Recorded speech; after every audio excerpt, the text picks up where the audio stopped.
운명의 여신. 파페 사탄, 파페 사탄 알레페. 나를 발견한 플루토는 내가 살아있는 인간이라는 사실에 너무 놀란 나머지 지옥의 왕 사탄에게 가호를 구하는 주문을 외웠다. 주문은 그의 얼굴을 더욱 험상궂게 만들었으며 목소리 또한 날카로운 쇳소리에 가까웠다. 단테, 겁먹을 필요 없네. 저놈이 아무리 난폭하고 힘이 있다 하더라도 우리가 가는 길을 결코 막지는 못할 걸세. 베르길리우스는 잔뜩 성이 나 있는 플루톤을 향해 벼락 같은 소리를 질렀다. 닥쳐라. 탐욕의 화신 늑대여. 너는 내 자신의 분노로 스스로를 불사르게 될 것이다. 우리가 이 어둠의 골짜기를 내려가는 것은 다 까닭이 있다. 그것은 미카엘이 반역 천사인 악마의 무리를 물리친 장소, 즉 악마들이 지은 죄에 따라 혹독한 형벌을 받고 있는 모습을 보기 위함이니라. 이 모든 것이 하느님의 뜻이니 어서 길을 비켜라. 바람에 한껏 부풀렸던 돛이 돛대가 부러지자 한순간에 축 늘어져 버리는 것처럼 플루토는 베르길리우스의 꾸짖는 소리에 털썩 땅으로 주저앉아 버렸다. 그래서 우리는 제4옥의 문을 지나 더 깊은 골짜기로 내려가게 되었다. 온 세상의 죄악이 끈적끈적하게 묻어나는 음산한 벼랑을 타고 고통이 몸부림치는 곳이었다. 제4옥에는 다른 어느 곳에서보다도 많은 사람들이 있었다. 소용돌이 치는 메시나 해협의 거친 파도가 또 다른 파도와 부딪혀 거대한 산처럼 치솟고 다시 산산이 가루로 부서지는 것처럼 이곳에 있는 망령들도 소용돌이에 휩싸여 서로 부딪히면서 조금씩 부서져 가고 있었다. 그들은 사치와 낭비를 일삼은 자나 구두쇠 무리들이었는데 자신의 몸 10배쯤 되는 무겁고 커다란 짐덩이를 가슴으로 떠밀며 굴리고 있었다. 그러다가 간혹 마주 걸어오는 자와 부딪히게 되면 치고받고 싸우다가 죽을 만큼 지쳐서야 몸을 돌려 다시 오던 길로 되돌아가 상대에게 온갖 욕설을 퍼부었다. 에잇! 저주받은 사악한 인간! 돈을 마치 신처럼 떠받들다가 끝내 돈의 노예가 된 구두쇠! 흥! 그래서 너는 돈을 물 쓰듯이 그렇게 펑펑 쏟아붓고 다닌 거냐? 내 자신의 평안과 호화스러움을 위해 사치와 낭비를 일삼으면서. 그들은 이렇게 서로를 비난하면서 무리를 지어 맞은편 지점까지 왼쪽 오른쪽으로 암흑의 세계를 빙빙 돌고 있었다. 그러다가 다시 맞부딪히게 되면 또 험한 욕설을 퍼부으면서 서로 죽일 듯이 덤벼들었다. 그 모습을 바라보던 나는 가슴이 찢어질 듯 고통스러웠다. 아, 하느님의 정의여. 제가 여기서 보는 이 끔찍한 형벌의 고통은 정말 누가 생각해낸 것입니까? 도대체 세상에서 얼마나 무겁고 무서운 죄를 지었기에 이처럼 처참한 파멸의 길로 이끄시는 것입니까? 나는 그곳에 있는 인간들에 대한 혐오와 더불어 솟구치는 연민의 정 때문에 끝내 가슴을 치며 오열하고 말았다.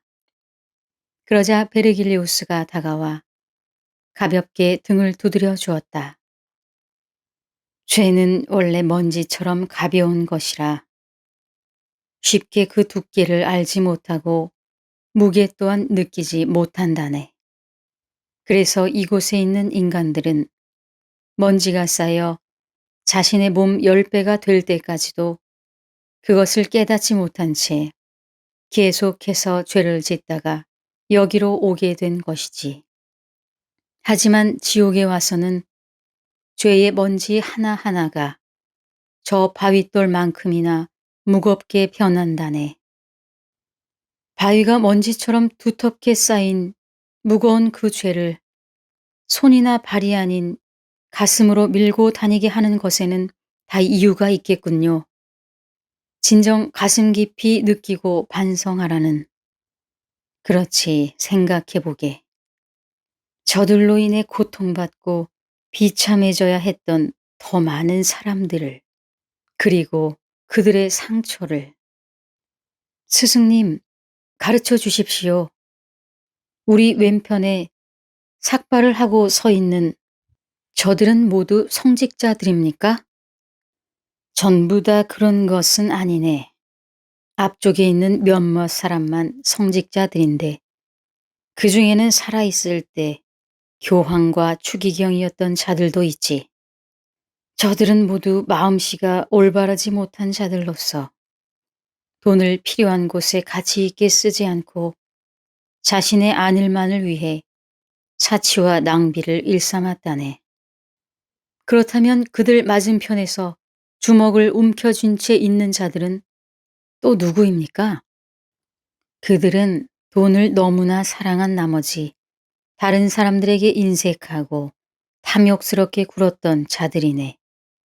자신의 죄를 떠밀며 걷다가 서로 부딪히면 자신의 죄는 깨닫지 못하고 서로의 죄만 바라보면서 비난하는 그야말로 한심한 무리들이지. 스승님, 비열하고 이기심으로 찌든 저 망령들 가운데 제가 알고 있는 자가 반드시 몇 명쯤은 있을 겁니다. 베르길리우스는 천천히 고개를 가로저었다. 모두 부질없는 생각. 그들은 이미 죄악으로 더럽혀지고 찌들었기 때문에 얼굴까지 시커멓게 변해버렸어. 설사 자네가 아는 자가 있다 하더라도 얼굴을 몰라볼 걸세. 그럴지도 모르겠군요. 저들은 영원히 두 지점에서 서로 맞부딪혀 상대에게 욕설을 내뱉으며 지내다가 최후의 심판 날이 오면 구두쇠들은 무덤에서 손을 움켜쥔 채 살아날 것이고 낭비를 일삼았던 무리들은 머리카락이 모두 깎인 채 되살아날 것이라네. 헛되이 쌓은 재물과 헛되이 낭비한 재물 때문에 이렇게 죗값을 치르고 있군요. 그렇다네. 스스로의 죄로 인하여 어떤 형벌을 받게 되는지 자네는 두 눈으로 똑똑히 보았을 거네. 그 모든 죄가 운명을 외면한 채 재물에만 눈이 어두워 아웅다웅한 데서 비롯되었다는 것을. 하지만 분명히 알아두게. 그 모든 것은 한순간에 허망한 꿈에 불과한 것이라는 것을. 이들이 평생 모았던 황금덩이를 다 합한다 하더라도 이곳에 있는 단 한 명도 천국으로 보낼 수가 없다네. 잠깐 동안의 평화와 휴식조차도. 이들은 살아있을 때 분명 자신을 한껏 뽐내며 다른 사람들을 업신여기고 더욱이 그것을 자랑스럽게 생각했을 것이다. 하지만 이미 육체가 썩어 관 속에서 구더기들에게 뜯기고 있는 지금까지도 탐욕을 버리지 못하고 있었다. 스승님, 알고 싶습니다. 스승님께서 지금 말씀하신 운명이라는 것은 도대체 무엇입니까? 운명이 이 세상의 부귀영화를 제 맘대로 선택하여 갖는다는 말씀입니까? 아, 어리석음이여. 인간은 어찌 이토록 무지하단 말인가. 단테, 그대에게 내가 아는 이치를 알려주겠네. 베르길리우스는 잠시 말을 끊었다가 경건하고 차분한 어조로 다시 말하였다. 지혜가 모든 것을 초월하며 시작이요 끝이신 무한한 하느님께서는 우주를 창조하시고 거기에 천사를 임명하셨네. 그렇기 때문에 세상은 골고루 평등하게 빛을 받고 있으며 하늘은 누구에게나 푸름을 내비치는 것이지. 이와 마찬가지로 하느님께서는 운명의 여신을 두어 그녀에게 세상의 모든 영화로움을 관리하게끔 하셨네. 헛된 부귀는 세월을 따라 이쪽 나라에서 저쪽 나라로, 어떤 개인에게서 또 다른 개인에게로 옮겨지는데, 이것은 사람의 힘으로는 도저히 막을 수 없는 것, 그것을 좌우할 수 있는 것은 오직 운명의 여신뿐으로 그녀의 판단에 따라 각 민족과 번영과 쇠퇴가 결정되지. 그렇다면 인간들은 어떻게 자신의 운명을 알 수 있다는 말씀입니까? 물론 자신의 운명을 알고 살아가는 사람은 아무도 없다네. 운명의 여신은 마치 풀 속에 숨어있는 뱀처럼 밖에서 아무도 눈치채지 못하게 운명을 관장하지. 그리고 인간들의 지식은 이 운명 앞에서 한 올의 신라처럼 너무나 약하고 보잘것없이 되어 버린다네. 스승님, 태어나서 죽을 때까지 부귀영화를 누리는 자가 있는가 하면 영화롭게 태어났으나 비천하게 죽기도 하고, 또 누구는 비천하게 태어났으나 영화롭게 죽기도 합니다. 그리고 다른 누구는 비참한 환경에서 태어나 죄짓기를 반복하며 살다 끝내는 비참하게 죽기도 하죠. 이 모든 것을 운명의 여신이 결정하는 것이라면 너무 불공평한 것 아닙니까? 사람은 태어날 때 운명을 부여받지만 그때의 운명은 확실히 결정된 것이 아니라 쉴 새 없이 그 모습을 바꾸기 마련이라네. 선행은 사람의 운명을 천국에 가깝도록 만들고 필연은 운명을 재촉하는 역할을 하지. 그래서 하느님 말씀에 따라 선하게 사는 사람은 비록 비천한 운명을 갖고 태어났다 하더라도 영화롭게 죽을 수 있는 것이라네. 그러나 비천한 운명을 탓하며 운명에 도전해 보지도 않고 굴복하는 자는 끝내 이렇게 비천하게 죽을 수밖에 없다네. 그렇군요. 비록 운명의 시작은 신에 의해 부여받았지만 운명의 과정과 끝은 신이 주신 선물인 자유의지로서 스스로 만들어 나가는 것이로군요. 베르길리우스는 비로소 미소를 지으며 고개를 끄덕였다. 인간이 살아가면서 곳곳에서 일어나는 운명적인 일들에 대해 끊임없이 감사해야 하네. 그것이 좋은 일이든 그렇지 못한 일이든 운명의 여신은 그 누구에게든 원망을 듣게 마련이지. 하지만 자신의 운명을 찬양해야 마땅한 자들조차도 욕심의 눈이 어두워 그녀를 원망하고 있으니 이는 타당치 않은 비난이요 잘못된 생각이지. 운명의 여신은 정말 탐탁치 않은 무거운 책임을 짊어지게 된 거로군요. 그건 아닐세. 그녀는 하느님의 축복을 받고 있으므로 그 정도 비난쯤은 못 들은 척 흘려버린다네. 운명의 여신은 천사들과 함께 자신의 영역을 관리하면서 태어나는 새 생명들에게 운명의 굴레를 씌워주지. 나는 이제야 비로소 사람의 운명에 대해 조금 이해할 것 같았다. 그리고 고개를 들어 자신의 죄를 굴리고 있는 수많은 망령들을 바라보았다. 이제 더 이상 그들에게 동정심이 생기지 않았다. 그들은 죄를 피해갈 수 있었음에도 불구하고 탐욕에 눈이 어두워 스스로 그 죄를 범했기 때문이었다. 자, 좀 더 깊은 곳으로 내려가세.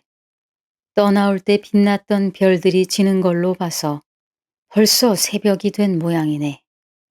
우리는 이제 더 이상 이곳에 머물러 있을 수가 없게 됐다네. 우리는 옥을 가로질러 더 안쪽 벼랑에 이르렀다.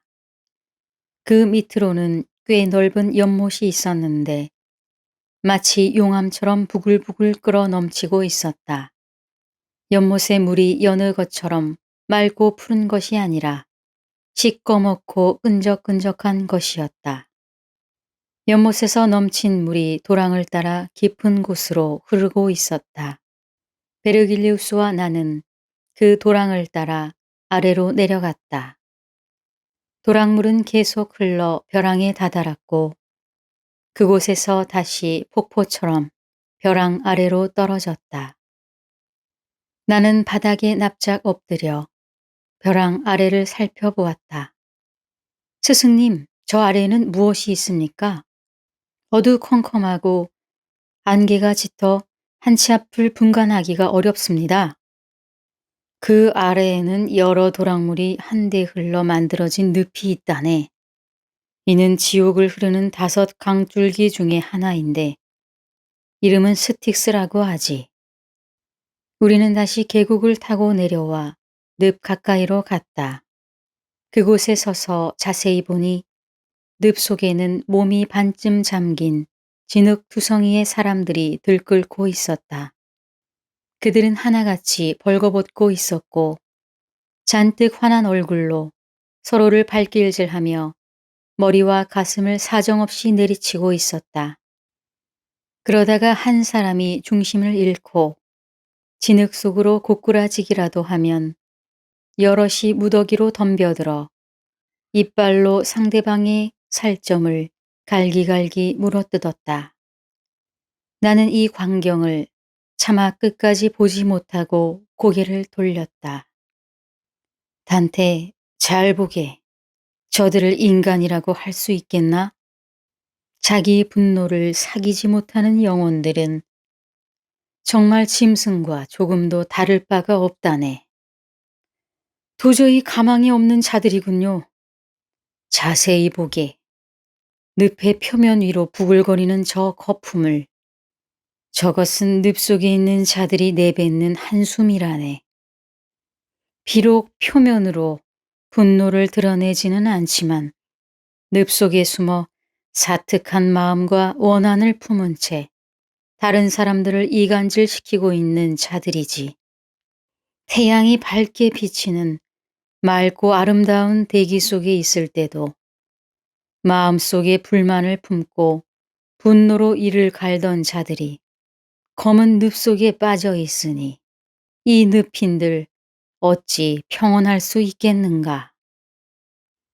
부글거리는 거품이 터질 때마다 누군가 웅얼거리는 소리가 들리는 듯합니다. 진흙탕에 묻힌 자들은 입을 열 때마다 목구멍으로 진흙이 들어가기 때문에 제대로 말을 할 수가 없지. 그럼에도 그들은 불만을 품은 채 끊임없이 웅얼거리고 있는 거라네. 나는 그곳을 빨리 벗어나고 싶은 마음에 스승 베르길리우스를 재촉하여 더러운 늪가를 돌아 나왔다.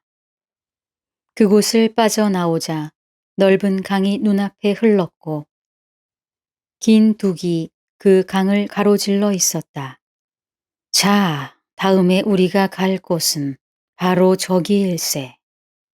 베르길리우스가 손끝으로 가리킨 곳에는 아주 높다란 첨탑이 서 있었다.